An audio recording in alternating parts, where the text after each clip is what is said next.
Bart's remote-controlled toy car caught fire. The car rolled into the Christmas tree and started an even bigger blaze. Bart immediately ran to the kitchen to get water from the sink, but the water pressure was extremely low. All he could do was watch the Christmas tree burn. In the end, the tree and all the presents were reduced to a pile of ruins. Bart buried the remains under the snow.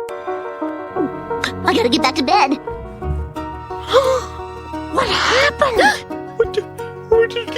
Where's Christmas? Lisa, where's Christmas? Bart, what were you doing outside? Bart was about to admit that he had burned down the tree, but when he saw the disappointment on his family's faces, he lied and said that a thief had stolen the tree and all the presents. Can we skip church?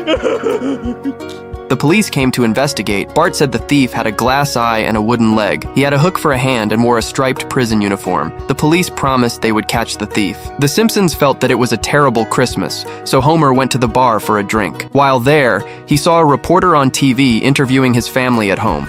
Absolutely devastated. The words of a heartbroken mother. For there will be no fire truck for little Bart, no sweater for little Lisa, no Cajun sausage for little Homer. When Homer returned home, he discovered a miracle. The townspeople felt terribly sorry for the Simpsons and had voluntarily started a fundraising campaign. Wow, this really restored your faith in... Lisa, do you have to practice that stupid song now? Sorry, Daddy. Flanders gave Homer his own Christmas tree. Even the children from the orphanage donated the only money they had to Bart and his family. Moe even handed Homer his tip jar. Apu calculated that the donations had exceeded $15,000. 15,000 Missoulians! Holy schlamola! What are you gonna do with all that kablingy? Marge wanted to use the money to replace the things that had supposedly been stolen. Edna suggested that they splurge a little instead. Everyone supported the idea of them spending the money. You only live once. Speak for yourself. The Simpsons decided to use it to buy happiness. God bless you, Bart Simpson. I'd kiss you, but doctor says I'm sick.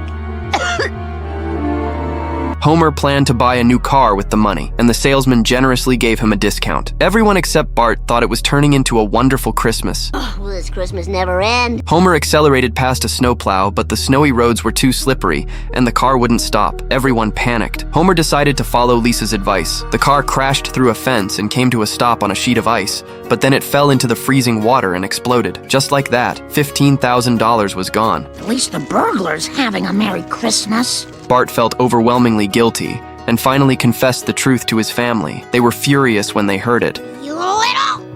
Lisa, no! They started arguing with one another, but when a TV crew arrived to interview them, they immediately pretended to be happy. The reporter asked if they had anything they wanted to say to the thief. Hello, jerk. We may never find you, and we should probably all stop looking. But one thing's for sure, you do exist. Strong words.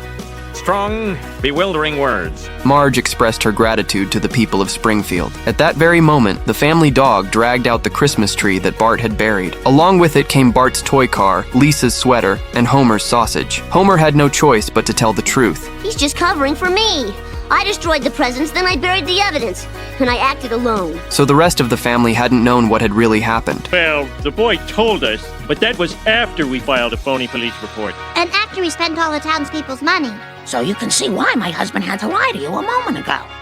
After seeing the news, the townspeople believed the Simpsons had deceived them. The children at the orphanage had donated money that was supposed to pay for their medical treatment, and as a result, their conditions worsened. Kent said it was the worst thing he had ever seen. The Simpsons became the most hated family in Springfield. Homer thought everything would eventually work out.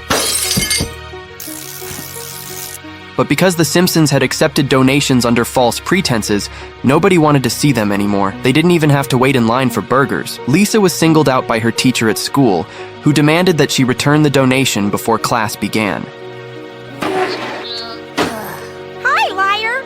The family also started receiving a pile of threatening letters. To change their situation, they had to pay the money back, but they didn't have $15,000. Now, the Simpsons were $5,200 in debt. Unable to repay it, they decided to run away. When they returned home, they found the townspeople there. But in reality, the townspeople had taken everything from the Simpsons' house. That was considered repayment for the donations. Now the Simpsons had nothing left. Marge tried to comfort everyone by saying that at least the family was still together. Homer even managed to find a towel. Hey, that's my washcloth. The hell hell it is. Stop this madness! It's just a washcloth! Besides, it's mine. Yoink!